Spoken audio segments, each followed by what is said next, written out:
Salut l'équipe, salut la team! C'est le retour des débriefs d'Aka. Les gars, ça faisait tellement longtemps.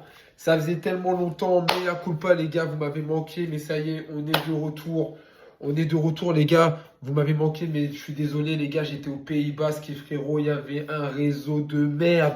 Mais quand je te dis, il y avait un réseau de merde, Fada. La Wi-Fi ne marchait même pas dans le camping et le réseau était merdique. Je mettais une vidéo le dimanche après un match, je faisais un débrief.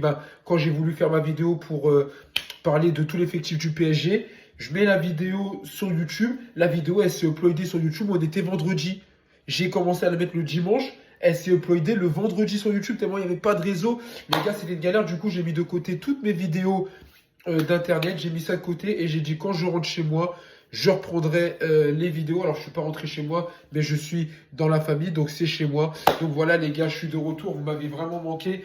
Les gars, il y a tellement de choses à dire. Il y a tellement de choses à dire. On a eu un match un peu de folie. Mais avant de parler de ce match-là, j'ai deux messages à faire passer. Le premier message, les gars, c'est pour une personne qui nous a quitté, un grand gardien, Gianluigi Donnarumma.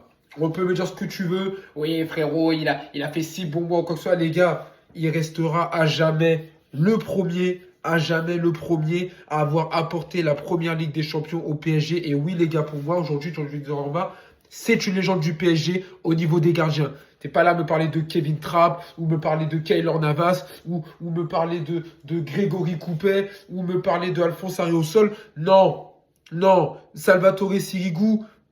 Non, aujourd'hui, on parle de Bernard Lama, on peut parler de Joël Batz, mais on parle de Gianluigi Donnarumma parce qu'il a été exceptionnel. Et merci, Didio. Hein, c'est grâce à toi s'il y a cette photo sur ce t-shirt de Sabri Parisien rien.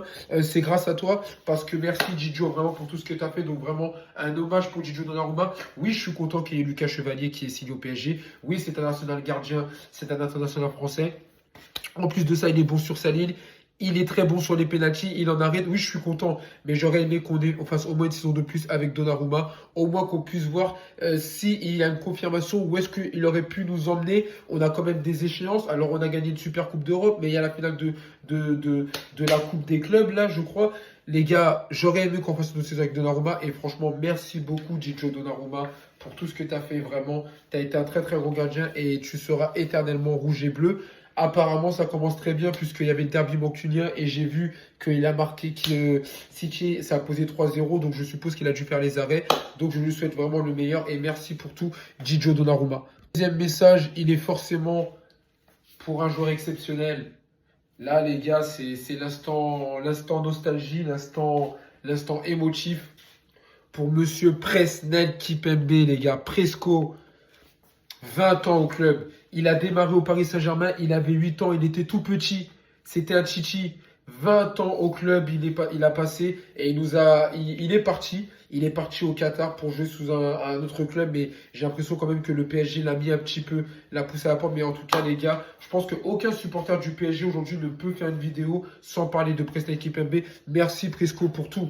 Merci pour ces années passées sous nos couleurs. Merci pour la ferveur. Merci pour l'amour que tu as donné à ce maillot.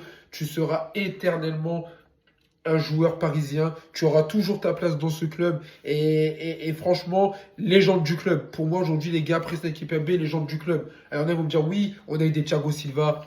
On a eu des David Luiz, on a des Marquinhos, on a eu des très très grands défenseurs, on a eu des Ricardo, on a eu des Leonardo, on a eu des très très bons grands défenseurs. Oui, on a eu plein mal de joueurs, mais aujourd'hui, Kipembe, à son échelle, il est dans les légendes du PSG. Parce que jamais un joueur n'était resté aussi longtemps au Paris Saint-Germain. Et lui, il n'a jamais signé dans aucun autre club. Et on va me dire, oui, il a joué au Qatar, mais frérot, il voulait pas. Il y avait des clubs, je crois qu'il y avait le Milan AC qui parlait de lui. Il y avait des clubs européens qui jouaient la Ligue des Champions ou la Ligue Europa qui voulaient signer Presnel Kipembe. Mais lui, il a dit non. Il a dit non. Et du coup, il ne voulait pas. Il voulait pas jouer pour un autre club qui pourrait affronter le PSG, pour un autre club qui serait concurrent du PSG. Et il est parti. Et rien que pour ça, vraiment, il aura notre respect éternel. Et l'hommage était incroyable, les gars. Franchement, vous aurez vu le discours qu'il a fait, c'était tellement émouvant. Il a parlé de sa famille, de sa mère. Il a eu les larmes aux yeux, il a pleuré. Et franchement, j'ai pas pleuré, mais c'était émouvant de fou. Et rien que pour ça, vraiment, merci beaucoup, Presnel. Tu seras éternellement dans nos cœurs. Et c'était important de faire un petit message pour lui. On est de retour pour les débriefs pense qu'on va débriefer ce match parce qu'il y a eu beaucoup de choses à dire. Donc non, je ne vais pas parler du match contre Lens. Victoire 2-0, le doublé de Bradley Barcola, le match était ficelé. Les Lensois, j'ai pas compris déjà qu'est-ce qui s'est passé dans ce match-là parce que j'ai connu l'équipe de Lens qui parfois était combative, parfois amenait du truc. Là, les gars, c'est simple, il n'y avait plus personne. Les Lensois, ils ont perdu tout le monde. Ils ont perdu Seko Fofana, Frankowski, Eli Wahi, Thomasson, je sais même pas s'il était là, frérot. Fulgini, je sais même pas s'il était là. Ils ont perdu tellement de joueurs que là, j'ai même pas reconnu l'équipe de Lens. Leur gardien, il était bidon. Il était bidon. Et l'équipe de Lens. Et le pire, les gars, pour ceux qui me suivent sur les réseaux, c'est que je suis arrivé et il y avait un parquage de Lensois. Parce qu'on le sait, les Lensois, ils sont là. Les supporters, ils sont là. Je te promets, frérot, à la mi-temps, il n'y avait plus aucun Lensois. À la mi-temps, je regarde le parquage des Lensois en face et je comptais au moins 30 personnes. Et je regarde et je dis, où sont passées toutes les autres personnes? Où sont passés tous les Lensois qui étaient là? Il y avait du jaune, il y a du rouge, il n'y avait plus personne. Les mecs, ils sont partis, ils ont fui. Alors, je ne sais pas ce qui s'est passé, peut-être qu'on en parlera dans les infos. Ils ont fui, dans les infos, dans les actualités footballistiques ou quoi, l'équipe du soir, je ne sais pas quoi. Ils ont fui, il n'y avait plus aucun supporter et le match, le match était facile. Mais par contre, ce que tout supporter redoutait, et il faut en parler, les gars. On a fait un mercato, on a recruté un gardien. Bon, on a recruté Lucas Chevalier. On aurait très bien pu le laisser à Lille et garder Donnarumma. Mais ok, on a recruté Chevalier, pourquoi pas. On a recruté Zabarni. On a passé 2 mois à courir après ce défenseur. Il vient pas, il vient pas. Bref, on a fini par l'avoir et basta. Il n'y a pas eu de milieu qui est arrivé. Il n'y a pas eu de joueur offensif qui est arrivé. On parlait de Rodrigo qui n'était pas bien au Real. Au final, on a eu droit à Bradley Barcola. Il ne faut pas freiner son truc. On parlait de la pépite Rodrigo Mora au Porto. On a eu Seny Mayulu. Il ne faut pas freiner. Et on n'a pas fait de recrutement offensif. Et ce qui devait se passer arriva. On a perdu Dembélé. On a perdu Désiré Doué. Et sur ce match-là, on perd Gvara. Donc là, toute ton attaque offensive, ta triplette offensive titulaire, t'en as pas. Pas de Dembélé, pas de Doué, pas de Vara. On a perdu Kangingli. Et Kangingli pouvait jouer aussi en attaque. Donc, et on a perdu Beraldo. On a perdu Beraldo. Mais même si c'est Beraldo, on a perdu 3 joueurs, les gars. On a perdu 3 joueurs. Et on est dans une situation, les gars, où on n'a pas fait de recrutement. Donc ça veut dire que là, mercredi, il y a la Ligue des Champions qui repart. Le dimanche prochain, on va jouer contre les rats et on n'a pas nos stars.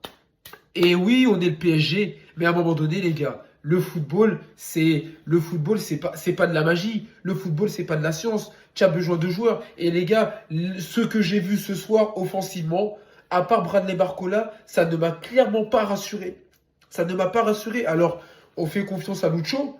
Éternelle reconnaissance et respect pour Luis Enrique. On lui fait confiance. Il nous a apporté la Ligue des Champions, donc on marche avec lui. Mais franchement, Luis, je pense que tu as fait une boulette sur ce mercato.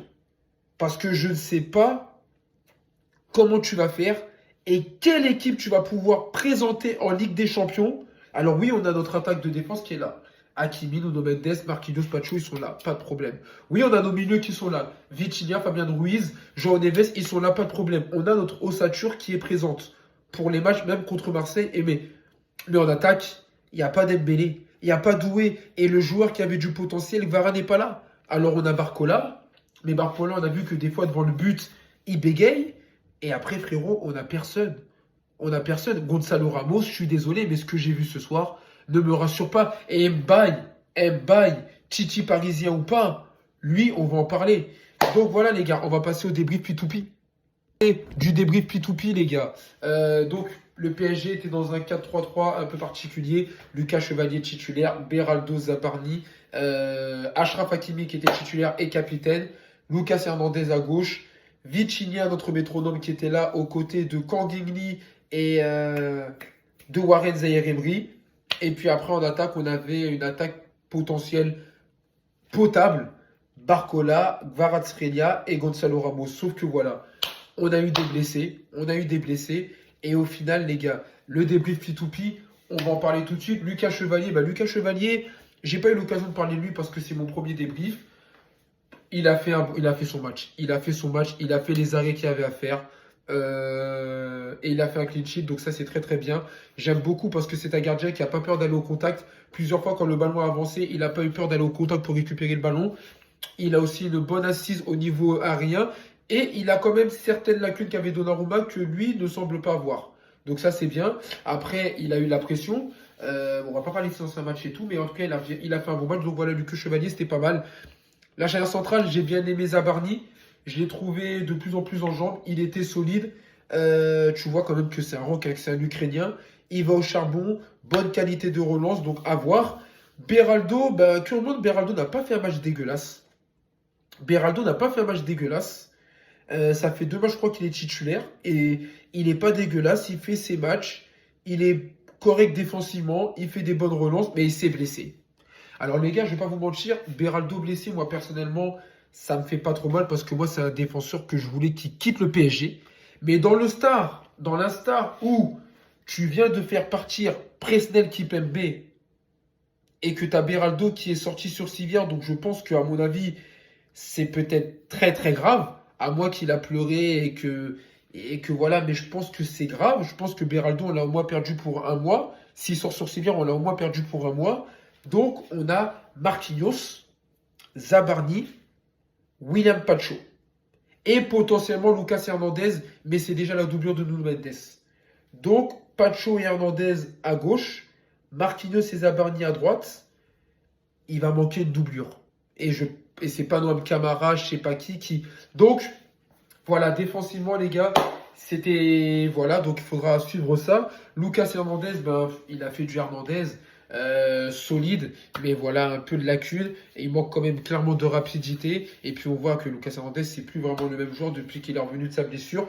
Achraf Hakimi, ben, c'est toujours du Achraf. Alors forcément, il n'y avait pas son pote Dembélé, il n'y avait pas Désiré Doué, donc on l'a moins vu faire des accélérations. On l'a moins vu présent offensivement, mais toujours correct Achraf Hakimi. Et ça fait toujours plaisir d'avoir ce joueur présent. Au moins lui, il est là. Et on sait que c'est une valeur sûre. Hein, c'est pratiquement pour moi l'un des meilleurs. C'est aujourd'hui le meilleur latéral droit au monde. Et en plus de ça, potentiellement, c'est quelqu'un qui pourrait clairement prétendre au Ballon d'Or en plus d'Ousmane Dembélé. Au milieu de terrain, Vitinha, Vichigot, métronome. Que dire? Je crois qu'il a encore mis quoi? Une passe décisive ou deux, je sais pas. Mais en tout cas, il a fait une passe décisive.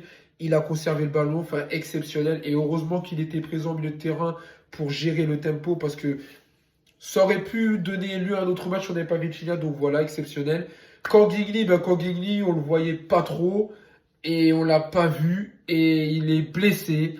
Et en temps normal, je me serais dit, Kangigli, franchement, c'est pas le joueur qui va manquer au PSG, mais vu qu'on a déjà des joueurs qui sont blessés, le fait d'avoir un mec comme Kangigli qui peut jouer au milieu, qui peut jouer en attaque et qui a quand même un bon pied gauche, ça fait chier. Donc, il faudra suivre ça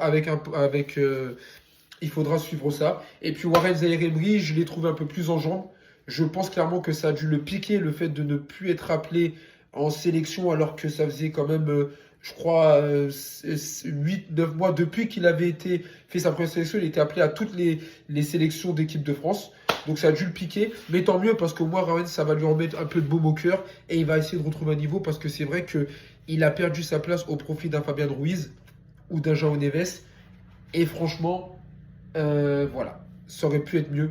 Donc voilà, franchement, vraiment, effectivement, Warren Zaïre-Emery a fait un bon match. On va suivre ça. Je pense alors, il sera peut-être pas titulaire contre Atalanta, mais il va avoir du temps de jeu puisqu'il manque des milieux. Donc voilà, à surveiller. Et puis bah, après, on avait une attaque. Alors Barcola. Barcola, c'est vrai que je me disais que c'est un joueur qui allait très vite, qui était très bon techniquement, mais qui avait du mal devant le but. Mais là, Barcola, franchement, merci Bradley. Parce que tu as mis un doublé et quel but! Que ce soit un petit but du pied droit avec un plat du pied droit enveloppé à la Kylian Mbappé et un super but où je sais pas s'il a mis un pointu, mais en tout cas, il est arrivé en accélération, il a frappé, il a marqué.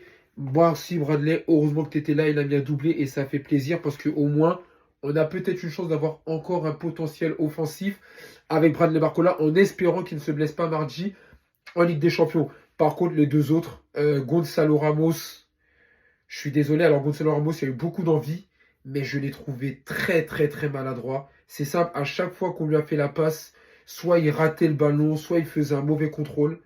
Et au final, il n'a pas su être bon. La seule action où il a fait un très bon contrôle, il a tenté une match d'air qui n'était pas assez puissante. Et Gonzalo Ramos, c'est censé être un numéro 9. C'est censé être le numéro 9 du PSG. Il y a des joueurs qui sont absents, donc ça veut dire qu'il a du temps de jeu. Il faut qu'il montre plus. Et j'espère vraiment qu'il va montrer plus en Ligue des Champions parce que ce soir, j'ai pas été convaincu clairement par sa prestation. Et puis après, Ibrahim Mbaye, les gars. Alors, il y en a qui vont dire oui, c'est un Chichi. Mais aujourd'hui, il faut se dire que dans le passé, il y a des Chichi qui nous ont pissé dessus. Je parle même pas de le salope de Rabiot, mais que ce soit Tanguy Kouassi, Axel Tap, Yoram, on a des Chichi qui nous ont quittés, qui n'ont pas donné maximum. Et moi, je pense qu'en 2025, le PSG est champion d'Europe, le PSG a gagné tous ses trophées. Être Chichi ne doit pas te donner un alibi. Être Chichi ne doit pas être un collier d'immunité. Et c'est pas parce que tu es un Chichi parisien qu'on doit tout te pardonner. Et franchement, les gars, Ibrahim Mbaye, je parle pas de ces anciens matchs où j'ai trouvé brouillon, mais là, la première fois de ma vie, je le voyais en match et je l'ai trouvé brouillon. Alors oui, il va vite. Oui, techniquement, il est à l'aise avec le ballon. Il dribble un peu à la Désiré Doué, Barcola. Mais il va vraiment falloir qu'il travaille la finition. Parce que dans le dernier geste, c'est dégueulasse. Que ce soit la dernière passe qui est pas bonne ou que ce soit la frappe qui est pas bonne, c'est dégueulasse. Et quand tu le vois jouer, bah tu vois tout simplement que c'est un gamin. C'est un gamin qui a du temps de jeu, qui a des choses à montrer, mais qui montre rien. Warren Zaïre-Emery, quand il a commencé à jouer, il a montré tout de suite. Kipembe, il a montré tout de suite. Seny Mayulu, il a été très vite efficace. Pour l'instant, aujourd'hui, moi, Ibrahim Baye, il ne mérite pas d'être titulaire. Déjà, c'est clair et net. Mais il ne mérite même pas d'être dans la rotation. Il mérite d'être en réserve et d'attendre un petit peu pour jouer. Donc, j'espère vraiment que c'est un joueur qui va progresser. J'espère vraiment que d'ici le mois de janvier, il va progresser et il va monter en puissance, qui va me faire fermer ma gueule, comme des Fabien Ruiz qui m'ont fait fermer ma gueule. Parce que pour l'instant, les gars, je suis pas convaincu d'Ibrahim Mbaye. Voilà. Et puis bah après, il y a eu des rentrées. Bon, bah Nuno Mendes est rentré. Il y a Nuno Mendes qui est rentré. Il y a Fabien Ruiz et João Neves qui sont rentrés. Donc là, j'ai pas eu le temps de noter leurs prestations parce que voilà, mais ça fait plaisir de voir qu'ils sont rentrés, qu'ils ont pu toucher un peu le ballon et qu'ils devraient être aptes pour la Ligue des Champions parce que si on les perd, je sais pas avec qui on va venir contre Marseille, même l'Atalanta vraiment. Et puis après, on a eu Ibrahim Mbaye du coup qui est rentré et Seny Mayulu. Ça fait plaisir de revoir le petit Mayulu sur le terrain. Voilà, on espère qu'il va pouvoir continuer et qu'il va pouvoir aller loin. Mais clairement, les gars, les blessures m'inquiètent. Donc, en tout cas, la team, on va suivre ça avec intérêt. Pas besoin de faire des tops et des flops. Si je vous parle de mon top, Barcola, c'est mon top. Vitinha, Vichigot, clairement, c'est mon top. J'ai beaucoup aimé ce qu'ils ont fait. Et j'ai envie de te mettre Zabarni parce que j'ai bien aimé ce qu'il a fait. Lucas Chevalier aussi. Après, bah, si tu me parles de mes flops, je vais te mettre Gonzalo Ramos. J'ai pas aimé. Ibrahim Mbaye. Pareil. Et puis après, qui est-ce que je pourrais mettre? Kangingli, mais Kangingli, il a été blessé. Gvara, mais Gvara, il était blessé. Et... Putain, j'ai même pas parlé de Gvara, mais Gvara, c'est pareil. Gvara, il est rentré. Il n'était pas en forme. Ses coups francs, voilà, son corner, ça n'allait pas. Quand il a eu l'occasion de face à face avec le gardien, il n'a pas couru assez vite, il n'a pas été assez tranchant, clairement. C'est pas le même Vara qu'on avait en finale de Ligue des Champions où il avait mis 1 mètre à tout le monde et qu'il avait ajusté le gardien. Donc voilà l'équipe. On s'attrape mercredi pour le match, le retour de Ligue des Champions contre Atalanta. J'espère qu'on aura une équipe potable et j'espère vraiment qu'on aura offensivement, on va réussir à apporter du danger parce qu'on perd Dembélé, on perd Désiré Doué, on perd peut-être Vara, on perd Kangingli et ça commence à faire beaucoup. Donc voilà, j'espère qu'on aura aussi des nouvelles rassurantes pour Beraldo, même si je l'aime pas trop, ça reste un joueur du PSG, il faut le respecter. Prenez soin de vous, prenez soin de vos proches, les gars, je le répète, c'est le plus important. Merci à ceux qui like, merci à ceux qui partagent, merci à ceux qui commentent. Akai de retour, on est ensemble.